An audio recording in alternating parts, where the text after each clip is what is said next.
শীতের ঠান্ডা কাশি থেকে মুক্তির ঘরোয়া উপায়। শীতকালে ঠান্ডা কাশি একটি সাধারণ সমস্যা। এই সমস্যা থেকে মুক্তি পেতে আপনি ঘরোয়া কিছু উপায় অবলম্বন করতে পারেন। গরম পানি ও মধু। 1 গ্লাস গরম পানিতে 1 চামচ মধু মিশিয়ে খান। এটি গলাকে শান্ত করে এবং কাশি কমাতে সাহায্য করে। আদা চা। আদা কুচি দিয়ে চা বানিয়ে পান করুন।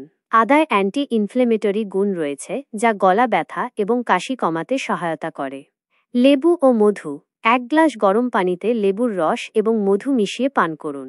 এটি ভিটামিন সমৃদ্ধ এবং রোগ প্রতিরোধ ক্ষমতা বাড়াতে সাহায্য করে। তুলসী পাতা। তুলসী পাতা চা বা তুলসী পাতার রস মধুর সাথে মিশিয়ে খান। তুলসীতে অ্যান্টিসেপটিক গুণ রয়েছে যা সংক্রমণ প্রতিরোধ করে। হলুদ দুধ। গরম দুধে হলুদ গুঁড়ো মিশিয়ে পান করুন। হলুদে অ্যান্টিঅক্সিডেন্ট এবং অ্যান্টি ইনফ্লেমেটরি গুণ রয়েছে যা শরীরের রোগ প্রতিরোধ ক্ষমতা বাড়াতে সাহায্য করে। ভাপ নিন। গরম পানির বাষ্প নিন। এটি গলাকে শান্ত করে এবং নাক বন্ধ থাকলে তা খুলে দেয়। স্যুপ খান।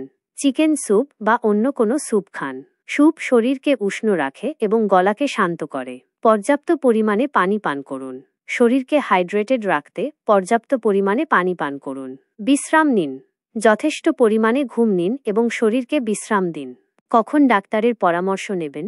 যদি কাশি দীর্ঘদিন ধরে থাকে, যদি কাশির সাথে জ্বর, শ্বাসকষ্ট বা রক্ত যায়, যদি ঘরোয়া উপায়ে উপকার না হয়। বিশেষ দ্রষ্টব্য: এই তথ্য শুধুমাত্র তথ্যের উদ্দেশ্যে। কোনো রোগ নির্ণয় বা চিকিৎসার জন্য ডাক্তারের পরামর্শ অবশ্যই নিন। আপনার জন্য আর কিভাবে সাহায্য করতে পারি